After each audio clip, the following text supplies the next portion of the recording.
Hi friends, welcome to Satya's Lifestyle Channel. இன்னைக்கு நம்ம பார்க்க போற ரெசிபி வந்து ஒரு குழம்பு ரெசிபி தான் பார்க்க போறோம். நிறைய மெடிசினல் பெனிஃபிட்ஸ் உள்ள குழம்பு தான் இன்னைக்கு பார்க்க போறோம். சீரக குழம்பு தான் பார்க்க போறோம். இது நல்ல ஸ்மெல் வந்து நல்லா இருக்கும். இதுல வந்து நல்ல பூண்டு, மிளகு எல்லாத்தோட ஸ்மெல், இந்த சீரகம் வந்து இதுல நம்ம ட்ரையா ரோஸ்ட் பண்ணி போட போறோம். அதோட அரோமா வந்து சூப்பரா இருக்கும். இது டேஸ்டும் நல்லா இருக்கும். இது நிறைய நம்மளோட உடம்புல உள்ள ஹீட்டை வந்து ரெடியூஸ் பண்றது மட்டும் இல்லாம ஏதாவது இன்டைஜஷன் இருந்துச்சு இல்லை ஏதாவது அசிடிட்டி ப்ராப்ளம் இருந்துச்சுன்னா அது எல்லாத்தையுமே க்யூர் பண்ணும். இதை எப்படி பண்ணலான்றதை பார்க்கலாம். இந்த சீரக குழம்பு பண்ணுறதுக்கு நம்ம வந்து ஃபஸ்ட்டு சீரகத்தை ட்ரையாக ரோஸ்ட் பண்ணி எடுத்துக்கலாம். நான் வந்து நல்லா ஒரு 3 ஸ்பூன் கிட்ட போடுறேன். நல்லா இந்த மாதிரி ஸ்பூனில் 3 ஸ்பூன் போட்டிருக்கேன். இதை நல்லா நம்ம ட்ரையாக ரோஸ்ட் பண்ணி எடுத்துக்கலாம். நல்லா இந்த வாசம் வர அளவுக்கு இதை நம்ம ரோஸ்ட் பண்ணி எடுத்துக்கலாம். இந்த சீரகம் வந்து டைஜஷனுக்கு ரொம்ப நல்லது. நம்மளுக்கு ஏதாவது இன்ஃப்ளமேஷன்ஸ் இருந்தால் அதெல்லாம் க்யூர் பண்ணும். இந்த சீரகத்தை நம்ம வந்து தண்ணியாக வச்சு எப்போதுமே நார்மல் வாட்டர் குடிக்கும்போது அதில் போட்டு கொதிக்க வச்சு சீரக தண்ணியில் இது மாதிரி எடுத்துக்கலாம்.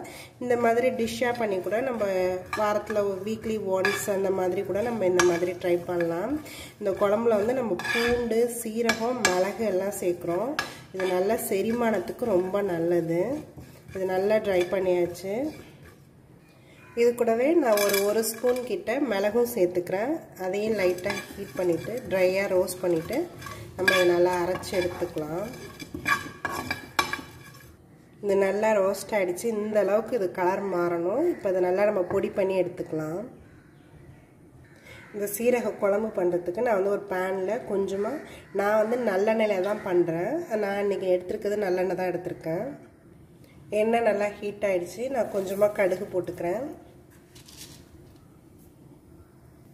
கடுகு நல்லா பொரிஞ்சிடுச்சு. உளுந்து ஆட் பண்ணிக்கிறேன்.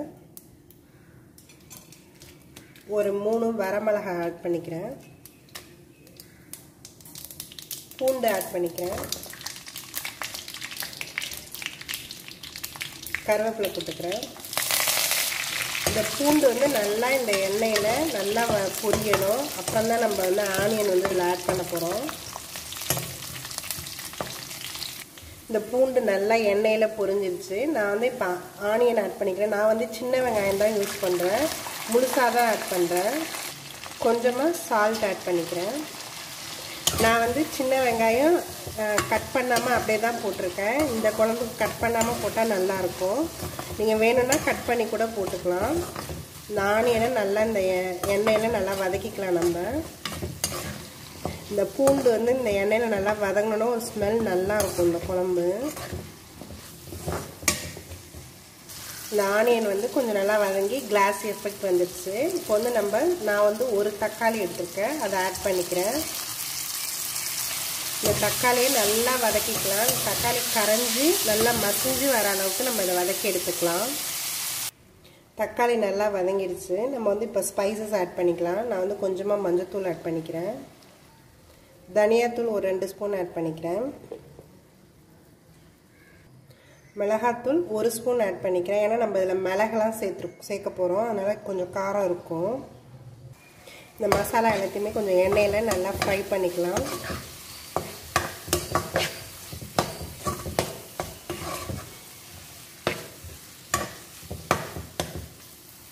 இந்த மசாலா நல்லா எண்ணெயில் வதங்கிடுச்சு. இப்போ வந்து நம்ம புளி தண்ணியை ஆட் பண்ணிக்கலாம். இது நல்லா மிக்ஸ் பண்ணிக்கலாம். இது நல்லா கொதிக்கணும். இந்த புளியோட பச்சை வாசனை போகிற அளவுக்கு இது நல்லா கொதிக்கணும். இது நல்லா கொதிக்க ஆரம்பிச்சிருச்சு. இது நல்லா ஒரு 10 மினிட்ஸ் கிட்ட நல்லா இது கொதிக்கட்டும். இது நல்லா 10 மினிட்ஸ் ஆயிடுச்சு. இது நல்லா கெட்டியாகவும் ஆயிருக்கும். குழம்பு நல்லா திக்காயிடுச்சு.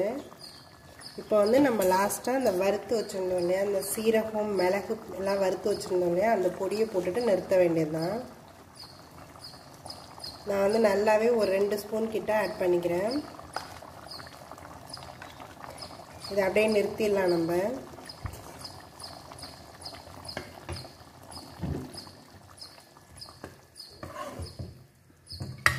இந்த பொடி போட்டு கொதிக்க வேண்டாம். குழம்பு அப்படியே நிறுத்திட்டாலே போதும். ஏன்னா நம்ம ஆல்ரெடி இதை நல்லாவே வறுத்து தான் நம்ம இது பொடி பண்ணி வச்சுருக்கோம்.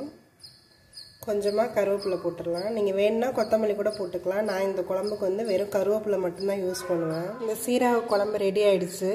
இது வந்து நல்லா சீரகம், மிளகு, பூண்டு எல்லாம் சேர்ந்து இதில் நல்லா ஸ்மெல் நல்லா இருக்கும். இது உடம்புக்கும் ரொம்ப நல்லது.